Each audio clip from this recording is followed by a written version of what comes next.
Doctor Baba Saheb Ambedkar ಅವರಿಗೆ doctor Baba Saheb Ambedkar ಅವರಿಗೆ ಬೇಕೇ ಬೇಕು ನ್ಯಾಯ ಬೇಕು ಬೇಕೇ ಬೇಕು ನ್ಯಾಯ ಬೇಕು ಬರಲೇಬೇಕು ಬರಲೇಬೇಕು ಬರಲೇಬೇಕು ಬರಲೇಬೇಕು ಬರಲೇಬೇಕು ಬರಲೇಬೇಕು ಬರಲೇಬೇಕು ಬರಲೇಬೇಕು ಬರಲೇಬೇಕು ಸಂಘಟನೆಗೆ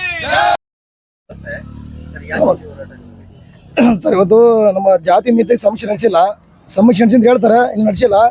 ಆಮೇಲೆ ಫಸ್ಟ್ ಜಾತಿ ಫಸ್ಟ್ ಪಂಗಡಗಳಿಗೆ ಮತ್ತು ಇತರ ಹಿಂದುಳಿದ ವರ್ಗಗಳಿಗೆ ಮೀಸಲಾತಿ ಕೋಟಾ ಎಲ್ಲ ವಿಭಾಗಗಳು ಪೂರೈಸಬೇಕು. ಆಮೇಲೆ ಖಾಸಗಿ ಸಂಸ್ಥೆಗಳಲ್ಲಿ ಮೀಸಲಾತಿ ವ್ಯವಸ್ಥೆಯನ್ನು ಜಾರಿಗೆ ತರಬೇಕು.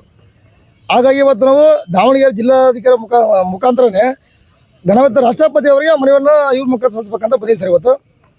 ಹಂಗಾಗಿ ಇಡೀ ದಾವಣಗೆರೆ ಪೂರ್ತಿ ದಾವಣಗೆರೆಯಲ್ಲಿ ಇಡೀ ಕರ್ನಾಟಕ ಇರಲಿ ಸ್ಟೇಟ್ ಕಮಿಟಿ ನಮಗೆ ನೈಟ್ 11:00 ಕಾಲ ಬಂದಿದೆ. ಪೂರ್ತಿ ಮೀಸಲಾತಿಯಾಗಿ ಉಳಿಯೋಗಿ ಬಂದ್ ಕರೆ ಕೊಟ್ಟಿದ್ದಾರೆ ಸರ್. ಇಡೀ ಭಾರತ ಬಂದ್ ಕರೆ ಕೊಟ್ಟಿದ್ದಾರೆ ನೈಟ್. ಪ್ರಮುಖ ಒತ್ತಾಯ ಅದೇ ಸರ್, ಜಾತಿ ಕ್ಲಿಯರ್ ನಿರ್ದಿಷ್ಟವಾಗಿ ಇವ್ರದೇ ಜಾತಿ ಅಂತೇಳಿ ಸಮೀಕ್ಷೆ ಮಾಡಬೇಕು. ಮೀಸಲಾತಿಯನ್ನು ಕೊಟ್ಟೆ ಸರ್, ಅಮ್ಮರನ್ನು ಮೀಸಲಾತಿ ಕೊಡಬೇಕು. ಕೊಡ್ತೀವಿ ಅಂತೇಳಿ 12,000 ಬರ್ತೀನಿ, ಕೊಡ್ತಾ ಇಲ್ಲ ಒಳ ಮೀಸಲಾತಿಯನ್ನು. ಹಾಗಾಗಿ ಫಸ್ಟ್ ಜಾತಿ ಪಂಗಡಗಳಿಗೆ ಅವರ ಸೆಕ್ಟರ್ಗಳಿಗೆ ಮೀಸಲಾತಿ ಕೊಟ್ಟರೆ ಅವರ ವೈಯಕ್ತಿಕ ಜಾಬಿಗೆ ಹೋಗ್ಬಿಡ್ತಾರೆ sir. Sir sir Baba Saheb Ambedkar ಅವರು ಮುಂದಾಳತ್ವದಲ್ಲಿ ಭಾರತ ಸಂವಿಧಾನದಲ್ಲಿ ಫಸ್ಟ್ ಜಾತಿ ಫಸ್ಟ್ ಪಂಗಡಗಳು ಮತ್ತು ಇತರ ಹಿಂದುಳಿದ ವರ್ಗಗಳಿಗೆ ಸಂವಿಧಾನದ 360ನೇ ವಿಧಿಯ ಪ್ರಕಾರ ದುರ್ಬಲ ವ್ಯಕ್ತಿಗಳಿಗೆ ಮೀಸಲಾತಿಯ ಪ್ರಾವಧಾನಿಕ ಮಾಡಲಿದೆ. ಮೀಸಲಾತಿ ವ್ಯವಸ್ಥೆಯಲ್ಲಿ 15% ಫಸ್ಟ್ ಜಾತಿ ಮತ್ತು 7.5% ಫಸ್ಟ್ ಪಂಗಡದವರಿಗೆ ಮತ್ತು 27% ಇತರ ಹಿಂದುಳಿದ ವರ್ಗಗಳಿಗೆ ಮೀಸಲಾತಿಯನ್ನು ಮಂಜೂರು ಮಾಡಲಾಗಿದೆ.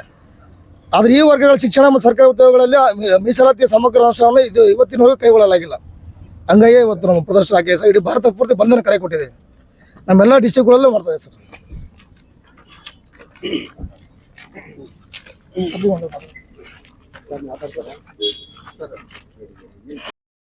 ಈ ದಿವಸ ಏನು ಮೀಸಲಾತಿ ಉಳಿಗಾಗಿ ಭಾರತ ಬಂದ್ ಕರೆಯನ್ನ ರಾಷ್ಟ್ರದಾದ್ಯಂತ ಭೀಮ್ ಆರ್ಮಿ ವತಿಯಿಂದ ಕರೆ ಕೊಟ್ಟಿದ್ದೀರಿ. ಈ ದಿವಸ ಕೊಟ್ಟಿರ್ತಕ್ಕಂಥ ನಿಮ್ಮ ಅಹವಾಲುಗಳನ್ನು ಒಳಗೊಂಡಂತ ಏನು ವಿಷಯವಾರು ಮನ್ನಣೆ ಮಾಡಿದಿರಿ. ಇದನ್ನು ಇದೇ ದಿವಸ ಮಾನ್ಯ ಜಿಲ್ಲಾಧಿಕಾರಿಗಳವ್ರ ಮುಖಾಂತರ ಘನವೆತ್ತ ಅವರ ಕಚೇರಿಗೆ ಕಳಿಸ್ಕೊಡ್ತಕ್ಕಂಥ ಕೆಲಸವನ್ನ ಮತ್ತು ಅವರ ಆದ್ಯ ಗಮನಕ್ಕೆ ತರ್ತಕ್ಕಂಥ ಕೆಲಸವನ್ನ ಮಾಡ್ತೀವಿ. Thank you.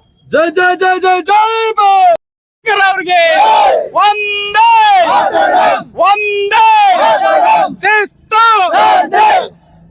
ಭೀಮಾರ್ಮಿ ಬರತಕ್ಕಂಥ ಮಿಷನ್ಗೆ ಡಾಕ್ಟರ್ ಚಂದ್ರಶೇಖರ ರಾವಣ ಅವರಿಗೆ, ರಾಷ್ಟ್ರೀಯ ಅಧ್ಯಕ್ಷ ವಿನೋದ ಸಿಂಗ್ ಅವರಿಗೆ